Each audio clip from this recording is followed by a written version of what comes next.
Now at noon, as the water crisis continues, the National Guard is lending a helping hand to Jackson neighbors without water. Plus, a house on Fleming Road catches fire. What led to that fire? And how a log truck driver lost his life after a crash in Jones County. Thanks for watching 12 News at Noon. I'm Jade Biloxa. We'll have our top local stories for you in just a moment, but first, let's send it over to meteorologist John Conway. John?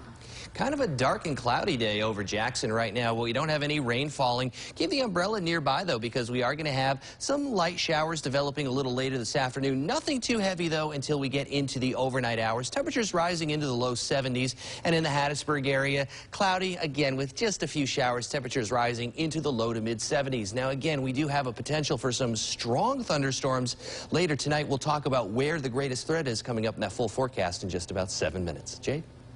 And breaking now at noon, more than 18 months after the state of Mississippi was rocked by the shooting of Deputy Brad Sullivan and others in Madison County, suspect Edgar has been sentenced. Let's go to 12 News' Alex Love, who was in on that hearing. Alex?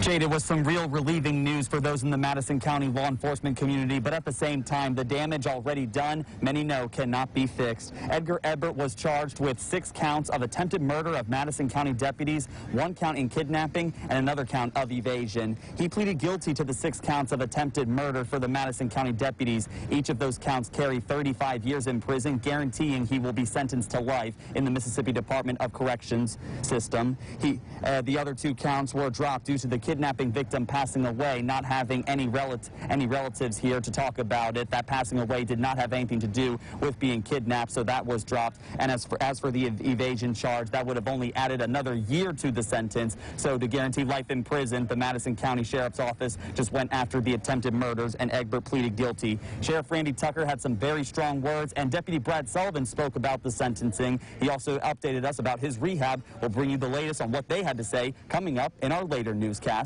For now, live in Madison County, Alex Love, 12 News.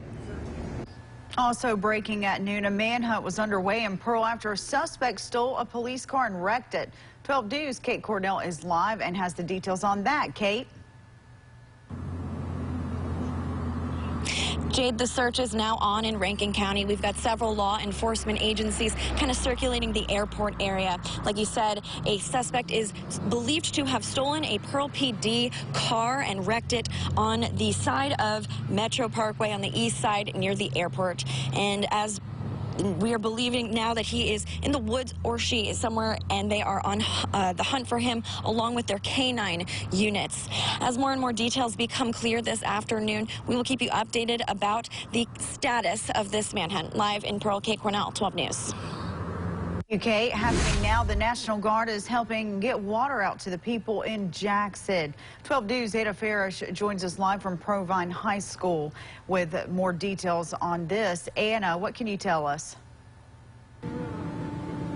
Well, Jade, this is just one of 4 distribution areas across Jackson. It's been a little slow to start earlier this morning, but definitely steady for sure. Now, this is the first full day of distribution. As you come through the line, guardsmen are not only taking your containers and filling them up for you, but they're also passing out large jars of hand sanitizer and face masks. This mission given out by MEMA has allowed the guards to set up 4 5,000-gallon tankers to be refilled as many times as it's needed. They say as long as there is a need here in Jackson, they'll fill it. So yesterday, we deployed 4 5,000-gallon non-potable water tankers into the Jackson area, and let me say that we are certainly honored to support the people of Jackson. The 4 locations are here at Provine High School, Callaway, Forest Hill School, and a recent change. Walton Elementary's location was just moved to new Mount Zion Church parking lot at 140 Maple Street. Now, distribution will go on until 6 p.m. All they ask is that you bring your own containers. There is no limit to that, and there's no limit to how many times you can come through the line. Live in Jackson, Anna Farish, 12 News. And we turn now to the coronavirus. 920 new cases of the coronavirus have impacted Mississippi now, along with 8 additional deaths. The state has a total of over 292,000 cases, and 6,613 Mississippians have died from the virus since the pandemic began last year in March. New at noon, Jackson firefighters responded to a house fire on Fleming Road before 9 this morning. The house was abandoned and was extinguished safely with no reported injuries. The cause of the fire is under investigation. Jones County deputies and fire crews respond to a deadly crash involving a school bus and log truck on Highway 590. It happened this morning before 7.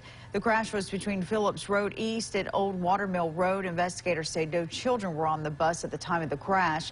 The bus driver was taken to the hospital with serious injuries. The log truck driver died at the scene. No other injuries were reported, but there was an 18-wheeler that almost crashed into the scene. And the first responders there, a failure of the brakes on the 18-wheeler is believed to be the cause of the near miss. And in Rankin County, authorities are investigating a wrong-way crash that happened last night off Holly Bush Road. Now, reports show a Toyota Sequoia driven by Kyle Dixon was headed south in the northbound lanes on Highway 25 when it collided with a Chrysler PT Cruiser. 3 people who were in the PT Cruiser were all from Carthage and died from their injuries. 2 other people in the same car were taken to the hospital with serious injuries.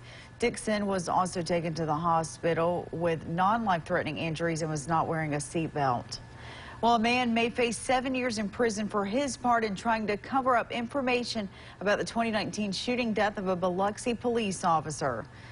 Delintez Bryce was sentenced Wednesday in Harrison County Circuit Court. He pleaded guilty in May of 2020 to a charge of hindering prosecution. Biloxi police officer Robert McKeithen was ambushed and shot to death outside the city's public safety complex on May 5th in 2019. Martis Jones, a former housing project director for Tunica County, was arrested after he was indicted for fraud and embezzling public money. A $1.8 million demand letter was issued to Jones upon his arrest. According to State Auditor Shad White, this amount represents the second largest demand in a criminal case in the history of the auditor's office. MEMA is warning neighbors about a scam circulating via text message. The message falsely claims that Federal Emergency Management Agency is giving out $800 vouchers currently, and the state is not under a major disaster declaration due to the winter storm. They assured that if federal assistance is available, MEMA will share that information. And your time right now is 12:07. John, a cloudy day. Yeah, as we look at the Live Eye Max 12 satellite and radar, a lot of clouds, not really much in the way of rainfall, but that's going to be changing over the next 6 to 12 hours. Details are coming up after the break.